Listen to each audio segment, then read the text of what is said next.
밤에 한자리에 그 시련에 생각하며 즐거운 찬송 부르네.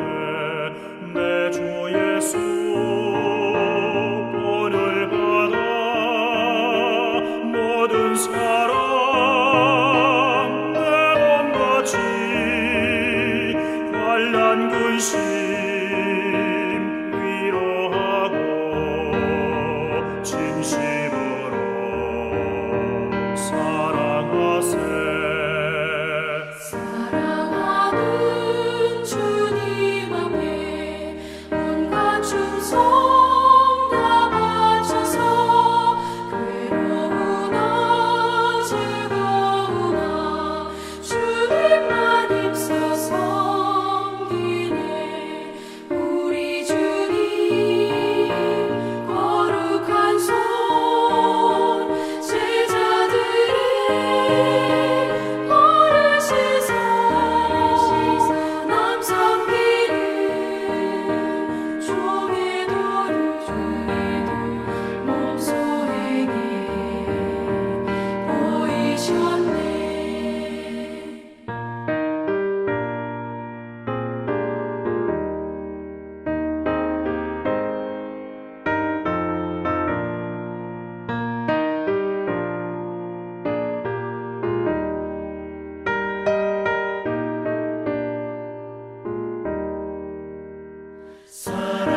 사랑하는 주님 예수 같은 주로 섬기나니 한 피마다 한 몸이군 형제여 친구들이여 한 몸같이 친밀하고 마음으로 하나 우리 주님 크신 뜻을 지성으로 준행하세.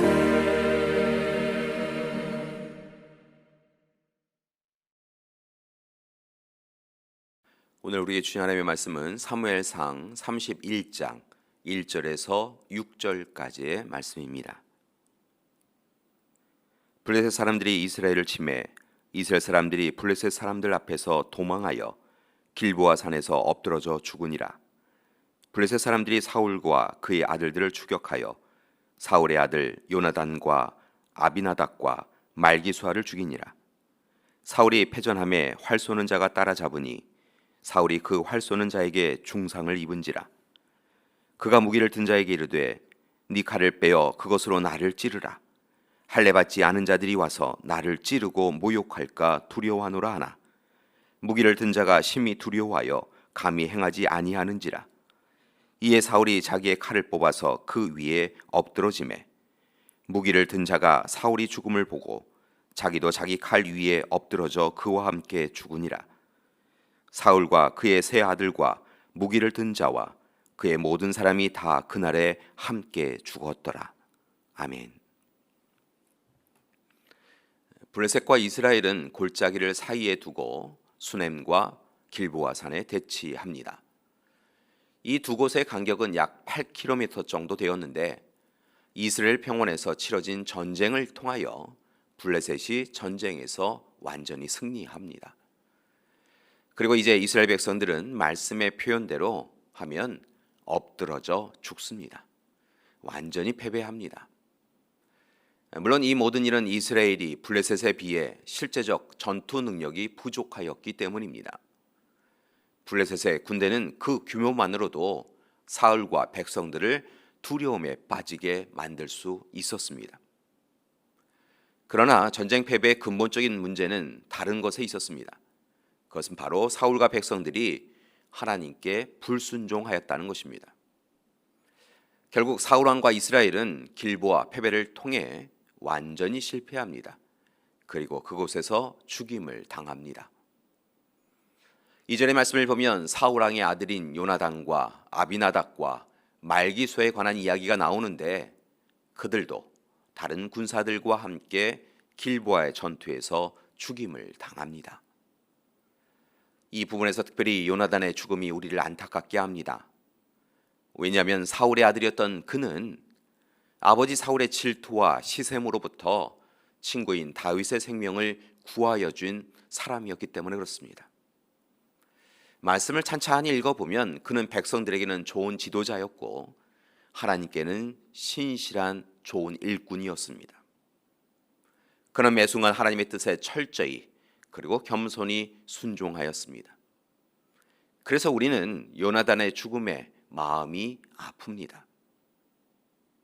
3절 이하의 말씀을 보면 사울도 블레셋 궁수에 의하여 화를 맞고 매우 크게 다칩니다.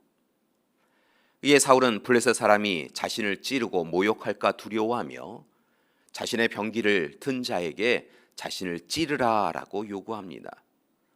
그러나 병기 든 자가 두려워하여 행하지 않자 사울은 자기 칼을 취하여 그 위에 엎드러져 죽습니다. 그리고 병기를 든 자도 자기 칼 위에 엎드러져 죽습니다. 이렇게 이스라엘의 첫 번째 왕인 사울은 블레셋과의 전투에서 실패하고 스스로 죽습니다.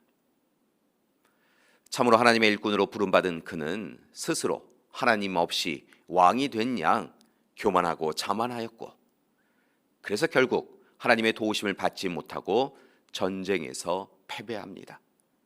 그리고 실은 죽은 후에도 수치와 모욕을 당합니다. 그나마 이후에 길르앗 야베스 거민들이 사울의 시체를 찾아 장사를 지내어 주었다라고 성경은 증거합니다. 오늘 비극적인 말씀을 통하여서 하나님은 우리에게 사울을 통해 마땅히 금하고 또한 행해야 할 일을 제시해 주고 계십니다. 오늘 새벽의 제단을 지키는 우리 모두에게 하나님이 주시는 지혜가 있기 원합니다. 먼저 하나님께 죄를 범하지 않아야 합니다. 사울의 패배는 결국 사울의 죄에 대한 심판이었습니다. 사울은 하나님의 좋은 일꾼이었으나 어느 순간 하나님과는 상관이 없는 사람이 되었습니다. 오히려 하나님의 근심이 되었습니다. 하나님 앞에서 교만하고 자만하였습니다. 하나님께 마땅히 여쭈어야 할 일을 그는 여쭙지 않았습니다. 하나님께 온전한 예배를 드려야 하는데 그는 스스로 주인이 되어 자신을 위한 예배를 드립니다. 그리고 결국 죄의 마지막은 심판이었습니다. 교회 여러분, 하나님께 죄를 범하지 않아야 합니다. 죄를 범하여도 바로 회개해야 합니다. 우리의 어리석고 악함을 드러내고 하나님께 회개해야 합니다. 그리고 이제 죄에서 벗어나야 합니다. 특별히 우리가 행한 죄가 행여 사울처럼 우리의 자녀들에게 악한 일로 이어지지 않도록 주의해야 합니다. 그리고 이제 힘써서 하나님 말씀에 철저히 순종해야 합니다. 둘째, 하나님의 공의를 찾아야 합니다. 하나님은 하나님의 뜻을 계속하여 사울에게 알려주셨습니다. 그런데 사울은 하나님의 공의가 아니라 자신의 의를 주장하였습니다. 분명 둘은 다른데 자신의 의가 하나님의 공의라고 주장합니다. 그리고 그것을 지키라고 말합니다. 결국 사울은 이로 인하여 하나님의 버림을 받았습니다. 따라서 이제 우리도 경계해야 합니다. 행여 나의 의를 위하여 세상의 공의를 위하여 하나님의 뜻을 왜곡하거나 훼손해서는 안 됩니다. 오히려 하나님의 공의와 정의가 우리 가운데 임하여지도록 우리의 뜻을 바꾸어야 합니다. 이를 위하여 무엇보다 더욱 힘써서 하나님의 말씀을 통하여 하나님의 뜻을 찾아야 합니다. 교회 여러분, 우리는 이스라엘의 역사 가운데 가장 아픈 순간을 함께 보았습니다. 하나님과 사람이 다 좋아한 사울이 그의 탐욕과 욕망으로 하나님 없이 살아감으로 결국 무너져 버리고 비참한 죽임을 당한 것을 보았습니다. 그리고 그의 아들들의 죽음도 함께 보았습니다. 성경은 이렇게 사울과 그의 아들들의 실패를 이야기하며 우리에게 올바른 삶을 살라고 격려하고 있습니다. 어제만이 아니라 내일도 하나님의 사람으로 살기 위하여 오늘 이 시간 최선을 다하여 하나님의 뜻과 계획을 여쭈며 살아가라고 권고하고 있는 것입니다. 바라기는 우리 믿음의 가족들이 오늘 온종일 하나님 앞에서 사울의 삶을 경계하며 하나님이 기뻐하시는 삶을 사는 귀한 하루 되시기를 간절히 기도드립니다. 함께 기도하시겠습니다. 사랑의 하나님, 오늘 이 시간 사울과 그의 아들들의 죽음을 보았습니다.